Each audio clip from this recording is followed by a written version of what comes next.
They say the worst kind of betrayal doesn't come from your enemies. It comes from the people you would have taken a bullet for. I used to think my life was a beautiful story, a perfect canvas painted with love, trust, and bright futures. My name is Asuka, and for 5 years, I believed I was the luckiest woman alive. I had a thriving career as an interior designer, a beautiful home, and a man I loved more than life itself, Zane. Zane was everything I had ever prayed for. He was attentive, gentle, and always knew exactly what to say to make my worries melt away. When my parents passed away in a tragic accident 3 years ago, Zane was my anchor. He held me through the darkest nights, whispered promises of a shared future, and managed my family's inherited estate when the grief left me too weak to breathe. I trusted him blindly. If Zane asked me to sign a document, I signed it. If Zane told me a business investment was safe, I poured my soul and my savings into it. I thought we were building our kingdom. But looking back, the signs were always there, hidden in the shadows of his perfect smiles. It started with small things. A sudden influx of late-night business meetings that never used to happen. His phone, which used to sit carelessly on the kitchen counter, was suddenly glued to his side, screen side down.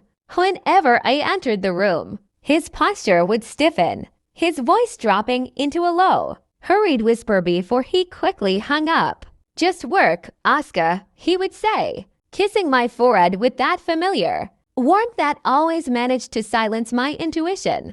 "I'm just trying to secure our future, darling." And I believed him, because how could I not? He was my home. Until one rainy Tuesday afternoon, when the heavy golden key to our shared dreams turned into a dagger that shattered my world completely. I had come home early from a client meeting to surprise him with lunch. The house was deathly quiet, save for the faint, muffled sound of voices coming from our upstairs bedroom. As I walked up the stairs, my heart began to thud painfully against my ribs. A strange, cold dread washed over me. The bedroom door was slightly ajar. I peered through the crack, and the breath was instantly violently knocked out of my lungs. There, sitting on our bed, looking over my family's financial ledgers, was Zane, and next to him, her hand resting familiarly on his knee, was Myra, my absolute best friend since college.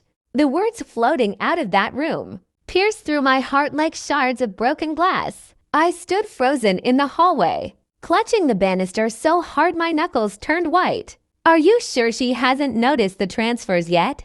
Myra's voice was smooth, devoid of any guilt. Zane chuckled, a cold, mocking sound I had never heard from him before. "Asuka, please." She signs whatever I put in front of her. She's too blinded by her little designer world to notice. The bank accounts are practically drained. By next month, the final property transfer will be complete, and she'd be left with nothing but the clothes on her back. Myra leaned in, kissing his cheek. "You're a genius, Zane. I can't wait to leave this city and start our life together." She really has no idea. My world didn't just crumble. It exploded into a million jagged pieces. The two people I loved most in the world, the two pillars I leaned on when my parents died, were actively, systematically destroying me. They weren't just stealing my money. They were erasing my past, my security, and my dignity. A suffocating wave of pain washed over me. I wanted to scream, to burst through the door and tear them apart. But as the tears spilled silently down my cheeks, a cold, sharp clarity suddenly took over the heartbreak. If I confronted them now, they would lie, cover their tracks, and legally lock me out of everything before I could stop them. I quietly backed away, slipped out of the front door, and sat in my car as the rain poured down, matching the storm inside my soul. I cried until I had no tears left. The pain was agonizing, a physical ache in my chest that made it hard to breathe. But as the hours passed, the shattered pieces of Asuka began to harden. The warmth in my heart died, replaced by a freezing, unyielding resolve. They wanted to ruin me. They wanted to take everything my parents worked for. No, I would not allow myself to be their victim. For the next 3 weeks, I played the part of the clueless, adoring partner perfectly. It was the hardest acting performance of my life. Every time Zane kissed my cheek, my stomach turned. Every time Myra texted me to ask how I was doing, a shiver of disgust ran down my spine. But I smiled. I cooked his favorite meals. I laughed at his jokes. Behind the scenes, however, I was a woman possessed. I secretly hired a top-tier forensic accountant and a private investigator. We dug deep into the digital footprints Zane thought he had erased. We uncovered the hidden offshore accounts, the forged signatures on my family property deeds, and the mountain of incriminating texts between him and Myra detailing exactly how they planned to bankrupt me and flee the country. I watched them walk straight into the trap they had dug for me, completely unaware that I was the one holding the shovel. The climax of their betrayal was supposed to be a grand celebration.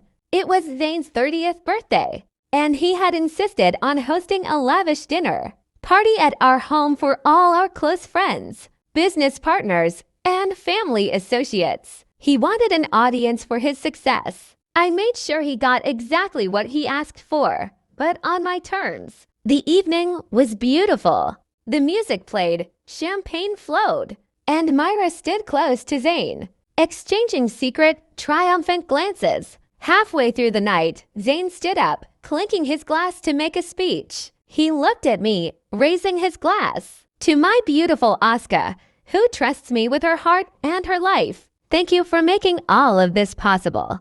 The room applauded. I stood up, smiling serenely, and walked over to the large projector screen we usually used for family slideshows. Thank you, Zane, I said into the microphone, my voice steady and echoing with a dangerous calm.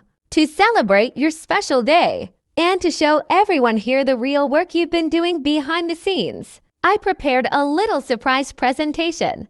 Zane smiled, looking slightly confused. I pressed a button on the remote. The screen didn't show childhood photos. It showed bold, clear bank statements highlighting millions of dollars, transferred from my late parents, trust into a secret account under Zane and Myra's names. The next slide showed high resolution, photographs of Zane and Myra embracing in a hotel lobby, followed by screenshots of their text messages planning to leave me penniless. The room fell into a deathly, suffocating silence. The color completely drained from Zane's face. Myra dropped her wine glass, the red liquid staining the white carpet like blood. What is the meaning of this, Asuka?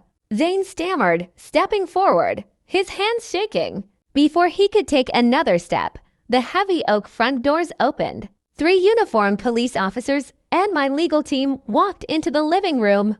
I looked Zane dead in the eyes. All the love I once had replaced by absolute, unbothered indifference. The meaning, Zane, is that you are finished, I said softly. The authorities have already frozen those offshore accounts. The forged deeds have been flagged.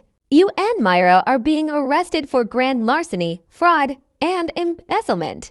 As the handcuffs clicked around their wrists, Myra began to sob hysterically, begging for my forgiveness, while Zane yelled out obscenities, his mask of the perfect gentleman completely slipping away to reveal the monster underneath. The guests watched in absolute shock as they were dragged out of the house. They tried to steal from me. When the house finally emptied out, I sat alone in the quiet living room. The storm had passed, and the air felt clean. They thought they could break me, but they only succeeded in burning away my naivety. I realized that day that revenge isn't about anger.